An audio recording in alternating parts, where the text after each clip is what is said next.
Welcome to the Not in the Job Description podcast. I'm Scott McLaughlin. And I'm Chris Kiernan. Look at all the people around you. They may seem very different, but they all have something very much in common. Work. Most people have had a history of roles that's taken them to their current job. Everybody has a story about their job and how they got there. We'll explore funny, gross, embarrassing, scary, and sometimes almost unbelievable stories that people have experienced at their jobs.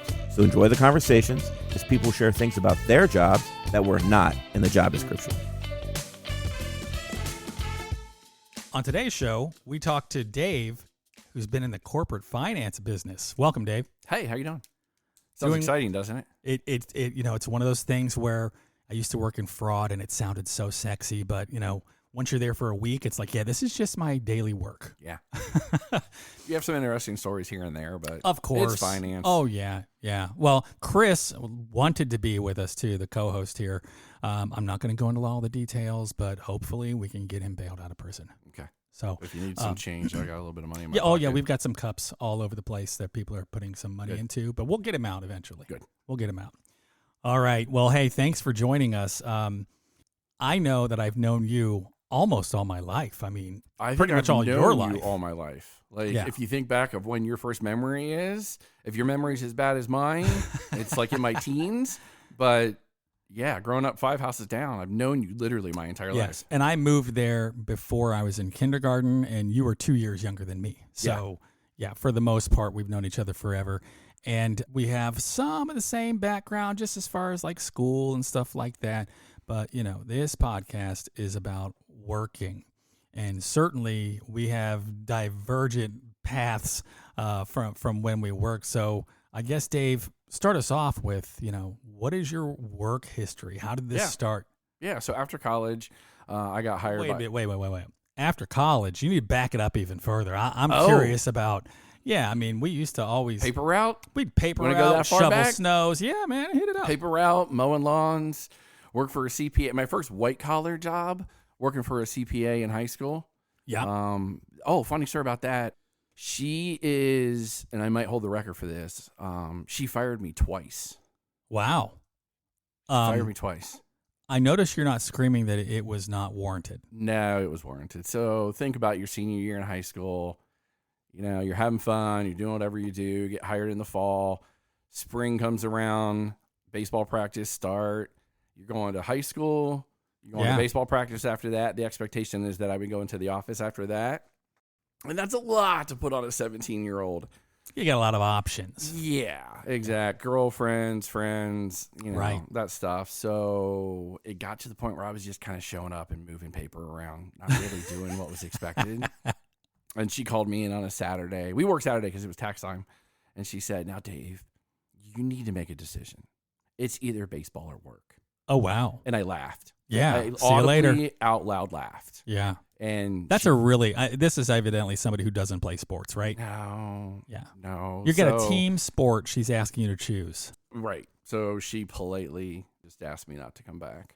So went away to college, came back, and I bumped into a woman who was still working there. Yeah. That worked there when I worked there. And she said, we're down a person. I know she always liked you. Would you think about coming back? And I was like, sure. Set up to fail. Go on. I'll come back. And worked for her for a little bit, finishing college at this point, working full time, going to school at night. I started dating a girl, and she would call me a lot in the office, and I had to be like, hey, just don't call me in the office. Like emergencies only. And one time I was out grabbing lunch and she called, and the owner of the company just ripped her a new one. And I got in, didn't hear anything about it. Got home that night, was talking to my girlfriend. She told me everything that happened. Yeah. So I went in the next day. Now she was a decent boss, but she was very passive aggressive. So when she was upset at you, she would leave like a sticky note on your keyboard. Like, hey, that's rough. I need you to do this. I need you not to do this type of thing. Quit sucking. So, right, exactly. So I thought, I'll just do the same thing. So I worked late one night, waited till she left, wrote up a sticky note. And it was to the extent of, in our company handbook, it says that you're supposed to greet a caller with a smile. And I believe that holds true to the owner and the employees. And sure enough, I came in the next day. Two fires out of the same person. Wow. It's tough having a job in high school.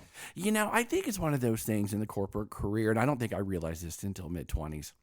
You don't know what it means to be a professional. Right. I mean, some Yeah. people do. I didn't. And I didn't realize it until I had a really good boss. And Okay, that's fair. And kind of got that, hey, this is a career and not a job. Absolutely. Now, I was a little different, though, because I was somebody who my parents definitely drove work ethic into me. So I knew that, when I played sports, I was okay. I was never it was never going to be like a career for me at all. So I'm like, I don't get great grades. But whenever I do go to work, people like me. I do a good job. So that's where I focused a lot of my effort. But that kills you in high school. There was a girl in my high school class named Julie. I'll protect her full name, but I really liked Julie. She was cute as can be, had a fantastic personality.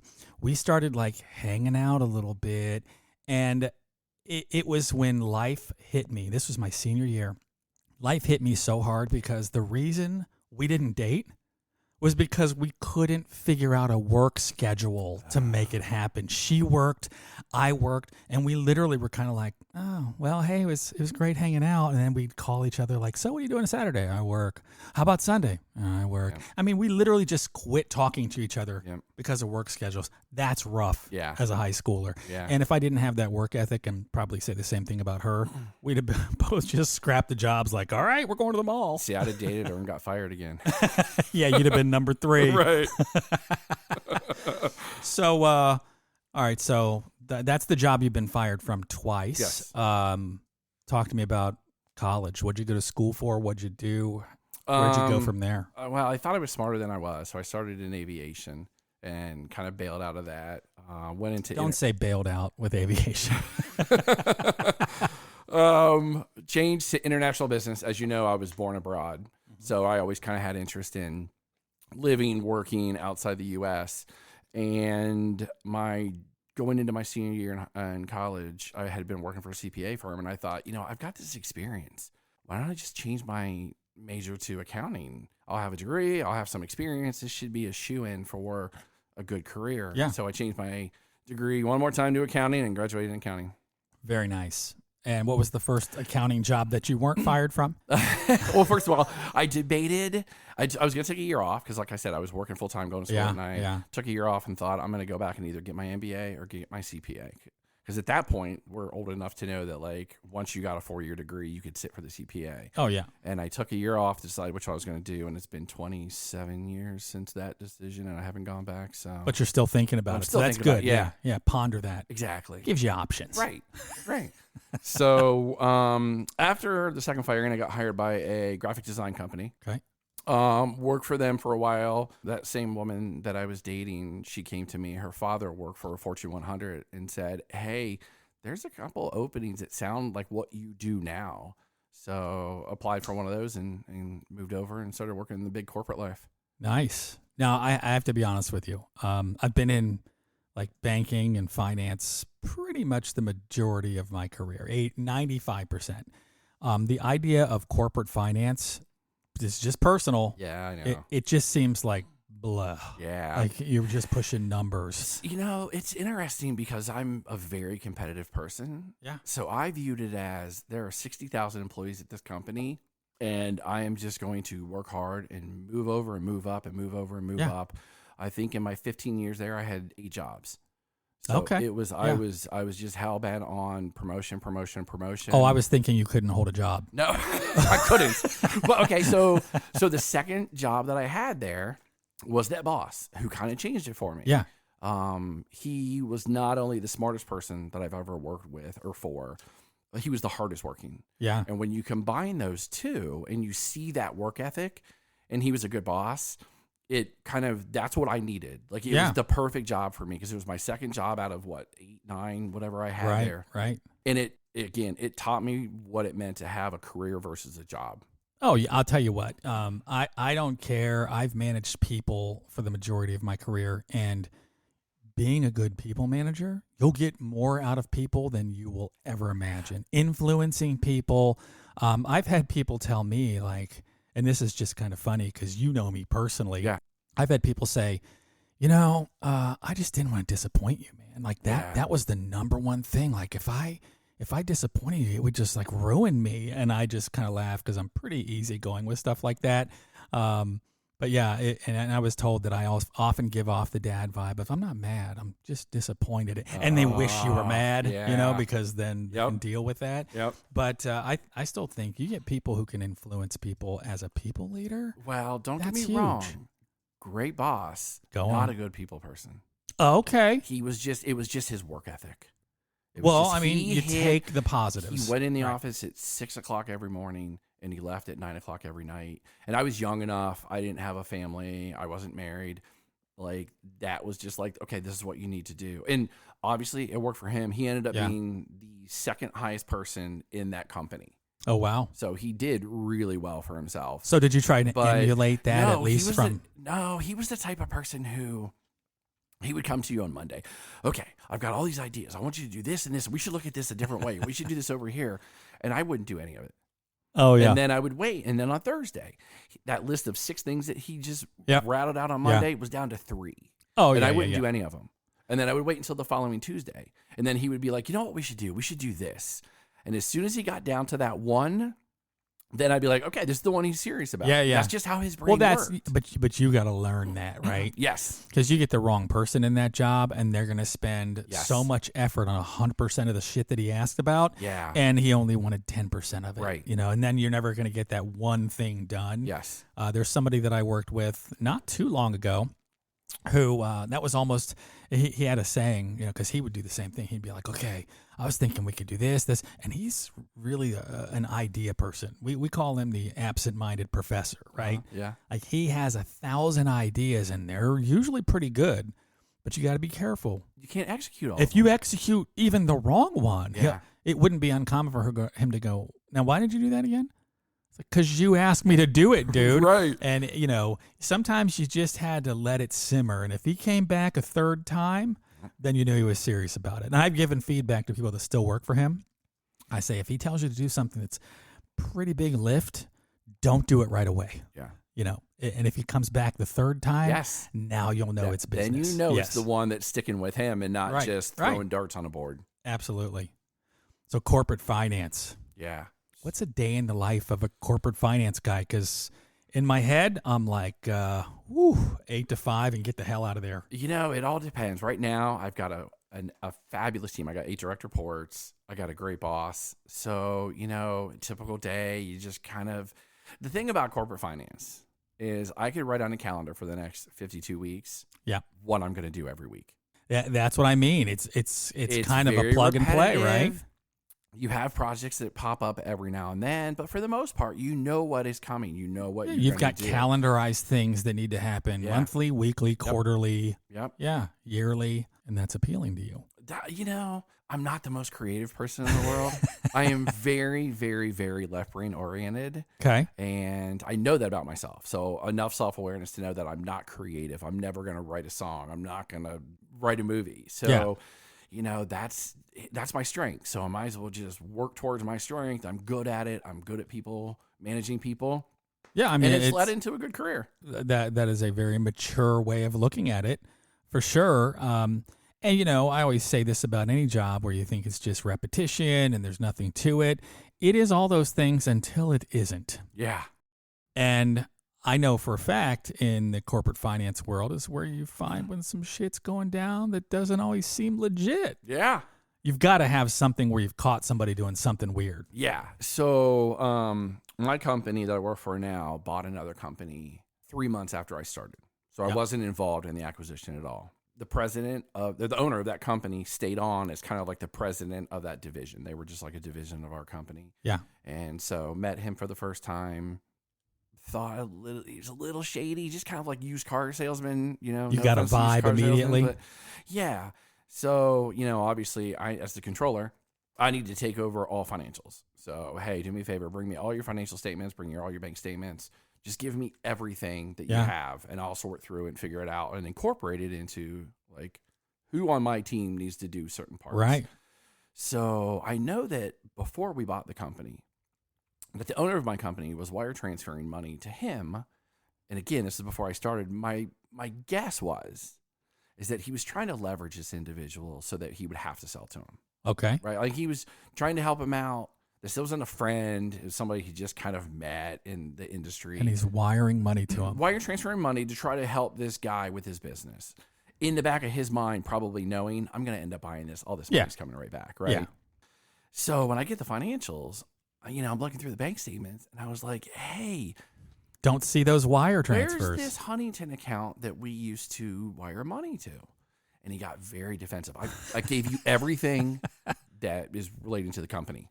And again, I'm like, and that can still be a true statement, in hindsight, it was. And I said, well, I know for a fact, we were wiring this money. Like, where is it? And again, he got very defensive, very belligerent. So I thought, okay, I'll just tackle this from a different side. I know exactly the dollar amount that was sent. I know exactly when it was sent. So then I did go to the 3 different banks that he was using, the bank statements that I had. Right. And I tried to map in a simple audit. We transferred $150,000 here. Okay. $150,000 made it into one of his working accounts, operating account. The next one, $250,000. Oh, $220 made it. $170,000. $100 made it. Breaking off a little piece. Yeah. So, and you have these random deposits that might be from customers' AR. It might just be him putting his own money into his own business, which as an owner you would. Sure. Yeah. So I gave him every single benefit that I could, but I still came up about $170,000 short. So, went through it twice. I've been through a couple audits before. I know how it works. Did all of my due diligence that I could do, and then took it to my boss, the president of my company, took it to the boss and said, here's what I found. We took it to the owner. Here's what I found. I mean, I have dug through this. But I have to ask you right now, though, when your boss ended up giving that money to him, I mean, was there any structure, or was it literally just, No. I assume you're putting this towards the business, or was it more structured? There were promissory notes. Oh, shit. I mean, it was legit. Very structured. They weren't just willy-nilly in this. He knew Here's what he some was money. doing. No, it was on paper. Yeah, this is, now it's a receivable on our books. It's a liability on your books type of thing. And so that, and then, it's one of those things where you see the seed and you start digging, and then that led into one other thing, and inventory started missing. You find enough of those, and then you just go and approach the person. And you're like, hey, what's going on here? So did he come clean? Oh, God, no. Oh, God, no. Oh, and it's just funny constant because one of the things, deny. Yeah. So we sold him a big piece of machinery that he never recorded in the books. Just sold it to a buddy of his, obviously just kept the cash to himself. So not only the 170 that just kind of went missing, but there were sales that were just not getting done. And the only reason we found out about it is because we have a service department for that machinery. Okay. And the company called and said, hey, we're having some issues. We'd like to bring it into your service department. Yeah. And our service team is like, we don't show that you own that machine. What's that asset number again? Mm-hmm. And so it was like, no, we bought it from you like 2.5 years ago. Now, see, that kind of gets me to one of my questions. And, I am very much into the fraud business. I worked in it for a long time. But from a corporate finance point of view, the smaller the company, the more opportunity I think there is for shady stuff. Although you could have large companies that are, not managed well too. Do you guys put together a lot of red flag reporting for things like, this is going to tell a story that something's not kosher? I mean, not as much. Fraud pretty much with a smaller company, it kind of just reaches its ugly head. I mean, it's not hard to miss. Yeah. I mean, we've had 2 examples in the last 4 weeks, Scott, where we had a customer call and say, hey, that check that we wrote you for our bill, it got cashed 2 other times. Oh, shit. Yeah. So we go and pull and, we have a copy of the check unedited. Yeah. Just written out to us for the dollar amount that it was written out for. Was it somebody in accounts receivable that made copies of it or something? I'm actively working with a detective to try to figure out, is it in the post office? Right. It goes to a P.O. box. Yeah, it could be anywhere. Then one of the women on my team pick it up, and they put it through one of those remote deposit machines the same way they would at a bank. Yeah. It automatically puts a digital picture into the bank's database. So whether it's the post office, whether it's on my team, we're actively looking at this right now, or, and my girlfriend just thought of this, she's an IS, maybe it's someone at the bank. Could be. Because we have the check. No Yeah. one is taking that check. Wait a minute. I got to ask this question too. Is this company making like wagon wheels or something? Like, who the hell writes checks anymore? Oh my God, we get a ton. That's just crazy to me. We get payments 3 different ways: check, ACH wire transfer, or credit card.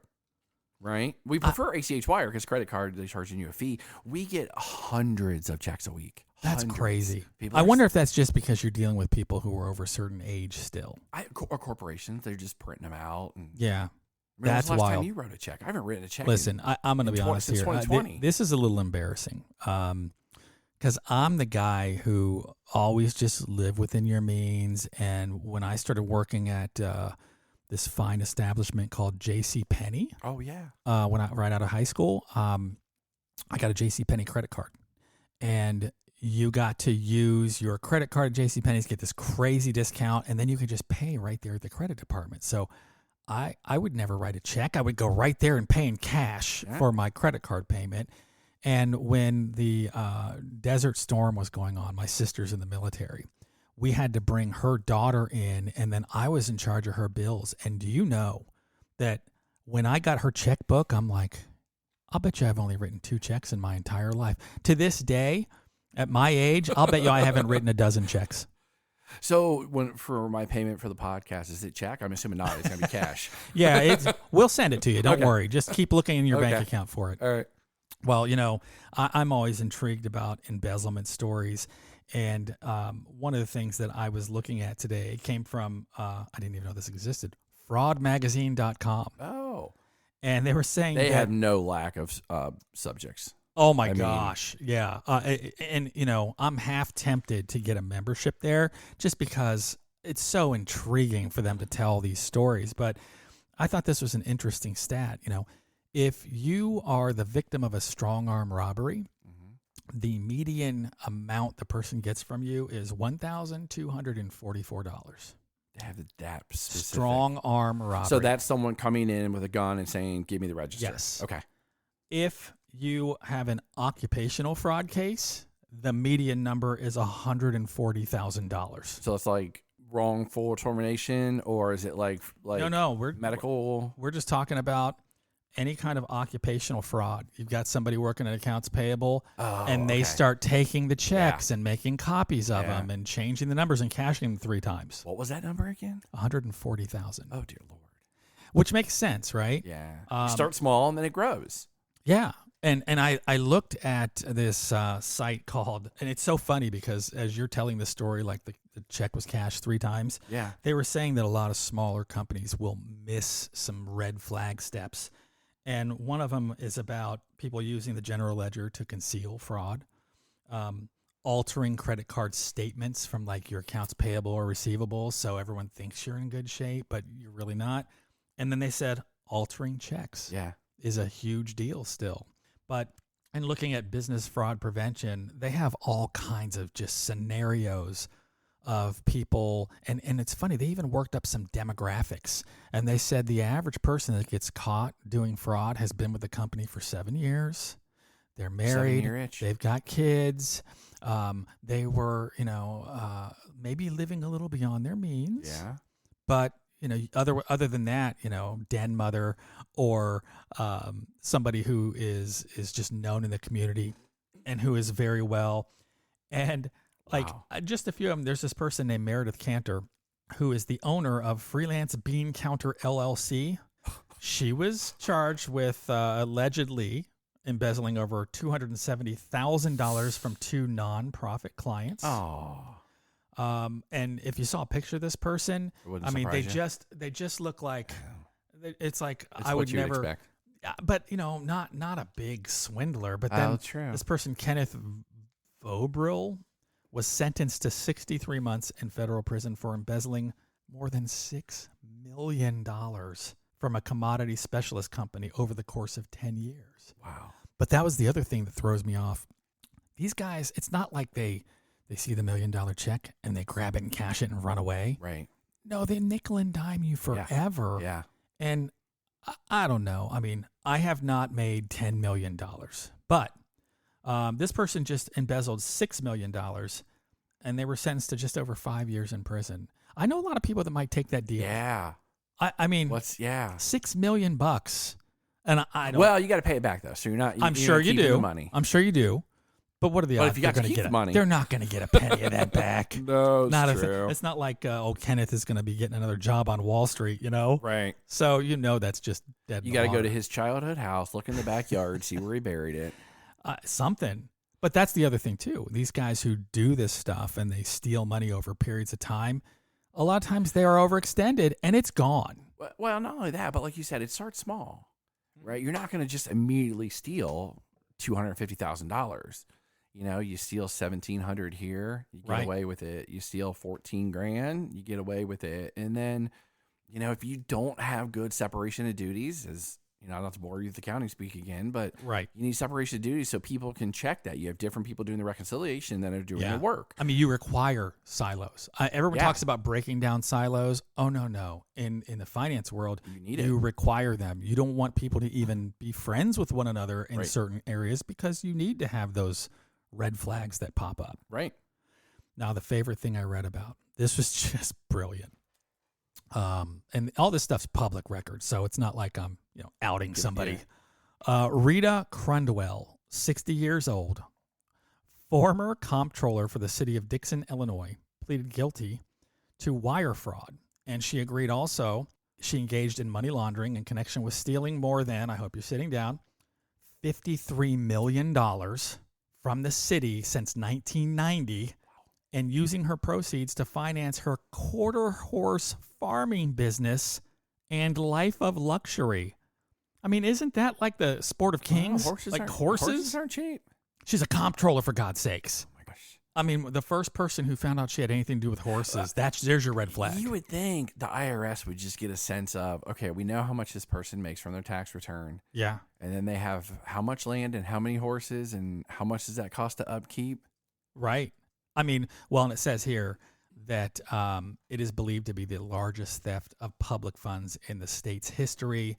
And she was sentenced back in 2013 to 19 years and 7 months in federal prison for stealing $53.7 million from the city over 2 decades. And there's a spot here where you can view the updated auction of all her shit. It's horrible, obviously, because it's the city. But if you think about it, like, someone else probably needs to lose their job in that mix. Oh, my God. Like, somebody's responsible for looking at something that they didn't look at or didn't care to look at or didn't care to even do the job to say, you can't lose that much money.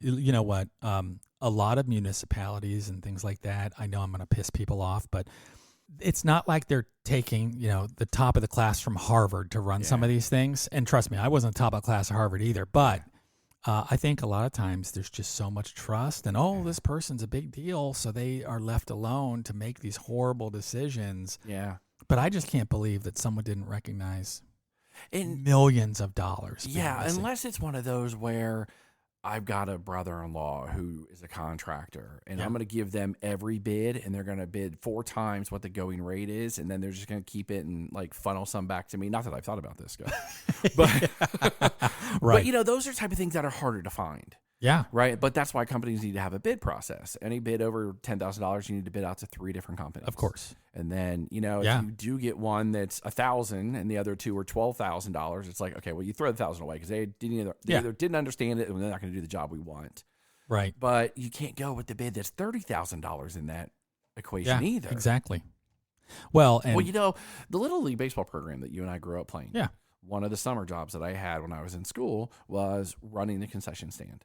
This is a Little League baseball program. Yeah. Right. It was huge if you think about it. I mean, sure. Every Saturday, our entire neighborhood was there playing ball. The year that I ran the concession stand, the treasurer stole all the money. I remember that. Yeah. Yeah. I went at the end of the year. Because we knew them. Yeah. Awkward. And, she would just give me the hot dogs and the hot chocolate and the sodas to make. Sell it. I'll steal the proceeds. Yeah. You had parent volunteers. Yeah. And it wasn't them doing it. I mean, it had to be her. And come to find out, you talked to the commissioner. It was like she didn't submit expense reports for anything. She just kept asking for money. That's and crazy. they just assumed she was buying hot dogs and popcorn. And And the pathetic thing is, what'd she get away with? $5,000? Yeah, exactly. It's a Little League program. Yeah, you just not only destroyed the Little League program, but I mean, you're if it was $20 million, I'll at least tip my hat to you. Like, okay, well, you gave it a try. Didn't either the ACA, the Cancer Association, or one of the big nonprofits around the U.S., the president was stealing money God, to the tune of millions. And you're like, they're there to help find a cure for cancer. I don't know. I don't know how anybody with a clear conscience could ever do anything like that. No. That's just crazy. Yeah, but again, bad controls. Exactly. Bad controls or lack of controls need a good completely. That's right. So you pretty much put people on lockdown. Is that what I hear? Okay. Occasionally if I need to. No, I got a great team. They're good. So. Well, that's good. Although the funny part is I at 1 week in my job, I had an FBI agent across the desk from me and an IRS agent. Same wow. week. Wow. The IRS agent was actually doing an audit for the company that we bought. Yeah. With the shenanigans going on. And even though it wasn't an audit against the owner of that company, yeah, I was nice enough to give that. And I've been through a bunch of audits working for Fortune 100. Yeah. It's like being a witness. You answer the question that was asked and you provide nothing else. Of course. Right? Oh, IRS, yeah. You're just going to get yourself in a mess. Yeses and nos. I gave them so much information. He came to me one day and he's like, this cash flow isn't quite working out. And I'm like, well, it's not going to work out. There's 170 grand missing. Yeah. And he looked at me like, what are you telling me? And I'm like, oh, yeah. And I told him the whole story from beginning to end. Probably thought you were just going to I got a sense. Bury it. I got a sense about 2/3 of the way through that audit. They weren't auditing the company. Him. They were, yes. Yeah. They were using this as a stepping stool to get to him. And come to find out, like later on down the fact, there was a whole lot of other things going on. Well, yeah, you don't think that he's the most upstanding citizen in the rest of his life. It's just this one thing that he, yeah. We, the best story about him is, we fired him. What? And then after he got fired, he filed for unemployment. And, you can. That's going to be a legit claim. So you can go to the unemployment office and say, go ahead and pay them. They couldn't do the job, whether it was ability or intellect or whatever. Or you can go and say, no, this was for cause. Sure. So we opened a case, and sure enough, we went for cause. So what happens is it gets in front of an arbitrator. Yeah. And the arbitrator allows him to stake his claim and then his lawyer to speak on his account. And then our representative kind of told our story, and our legal team was there to tell that story. And then she basically asked him a question and said, do you have anything else that you want to add? And in that meeting, he said, I'm just trying to feed my family and pay my rent. I'm basically driving a truck for a buddy right now. And he's there for unemployment. She looked him dead in the eye and she said, you're working? Oh, he shot himself right in the foot. So his comeback was, as he got really flustered, yeah, as he's trying to collect unemployment, was, well, it's just for a buddy. It's under the table.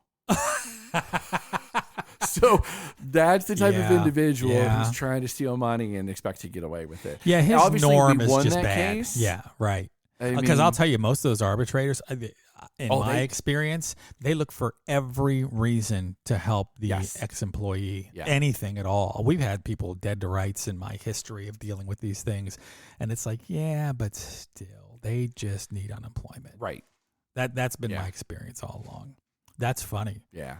Yeah, I'm in the financial services business, and there have been a few times where things have happened. Now, I'm kind of pleasantly happy to say, by current company I work for, maybe things are happening, I'm just not aware of it. But in the past company I worked for, we would find people doing things like we had to set up, and maybe this isn't from a corporate finance perspective, but just from fraud detection.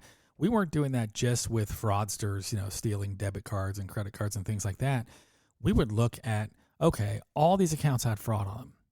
How many of our employees looked at those accounts? Oh. And this is pre-AI, but we were finding out it's weird that all these accounts, one person pulled this account up. Yeah. And they don't work in the fraud business, and they don't. So we would find things, and we had a horrible scenario one time. One of our call centers was in Delaware, and we used to have organized crime people approach our employees and say, hey, I'll give you $50 per account number you give me. Like credit card number? Yeah. Yeah. And you know, when you think about it, like $50, the average fraud on an account was like $5,000, and someone's offering you $50. Just from that standpoint, like that's a bad business deal at worst, right? Yeah. But these people would hand them, you know, an Excel spreadsheet full of account numbers, and they'd get past $5,000, and then they would go and, you know, run $100,000 fraud on those accounts. Well, we caught this person. They lived in Delaware, pulled them in. I think we had somebody from the FBI that was in there as well, because they were like, well, we understand this is organized crime, so we're interested in it because it's a federal crime now, because this is a federally insured bank, blah, blah, blah, you know, the whole scheme. And this person was like, well, I'm afraid to say anything because these guys are for real. Yeah. And they said, well, that's fine. You can just go to jail. That's okay with us. Now, the reality is, you don't see a lot of this in the newspaper because I don't think many financial institutions want that shit out there. Yeah, probably not. So they end up trying to get restitution and just getting rid of the person, right? Well, this person was given 24 hours to think about it, and they never showed up again. But 2 days later, they were found on some train tracks dead. Really? Yeah. And we think that they were killed because I think they went back to those people and said, look, man, I'm in trouble. And they said, well, I'm going to get rid of this. Little loose end immediately, and they dropped him from a bridge onto a train track. Oh, jeez. Yeah. So crime does not always pay. No, it does not. Just so you know. No, it does not. Well, you know, I'm glad you had some time to talk with us today, and we're going to make sure that everybody knows exactly where they can add money for Chris's bail money. Yes. So that's going to be very important. I'm just kidding. He's not You really take in the prison. payment you're going to give me and just give it to Chris. That's what I'll do. Yeah. Yeah, I'm just going to wire transfer it to him. Write a check. I'll write a check Write a 3 check. times. Same check. Yeah. 3 times. But yeah, I've really appreciated this talk today. Again, corporate finance. I don't think a lot of people understand, you know, all the things that happen there, but you got to get your hands in all kinds of things because that's just how your business runs. Yeah, at first it sounds boring, but when you get in, you actually start thinking back to some of the stories that you have. It gets interesting. Absolutely. And anytime there's big money involved, as we've seen, the 3 examples you called out, Yeah. I mean, you're going to have some shenanigans going on. But it's just crazy to me still, like, you know, if you stole $1 a year for 1,000,000 years, that's $1 million, and no one's going to catch you. And I think that's the premise that a lot of these thieves deal with. Yeah. Like, look, I'm just going to take $10 out of the till, or there's some money here, and I'll just take $100. And can you imagine how much doesn't get caught? But think about it. You do that a couple times, and then you're like, well, why? I've gotten away with it. I've done this 6 times. Of 7 course. times I've gotten away with it. I could probably do 700. Yeah, right. And then you do that. Yeah. And no one catches it. It's like, okay, I could do $5,000. And listen, all the stories I'm talking about, it's not like they caught them the first time. No, This is nobody stuff ever gets caught the first that time. happens over not even months or sometimes decades. Decades, yeah. And they're like, yeah, this person stole $38 million. And you're like, oh my God. But it was over 20 years. Right. Now, that's still a little bit more than I make. Yeah. But, you know, still it's like, oh my God, I can't believe they just, and you know it had to progress. Yeah. It just had to progress. Yeah. All right. Well, Dave, thank you very much for taking the time to talk with us today. I for having appreciate it. And as far as what did I learn today, without Chris here to give me his answer, I think I'm just not going to commit fraud anymore. I'm not stealing from the anymore. company. Not No, anymore. not I've anymore. finally, you've scared me straight. Yeah. You're welcome.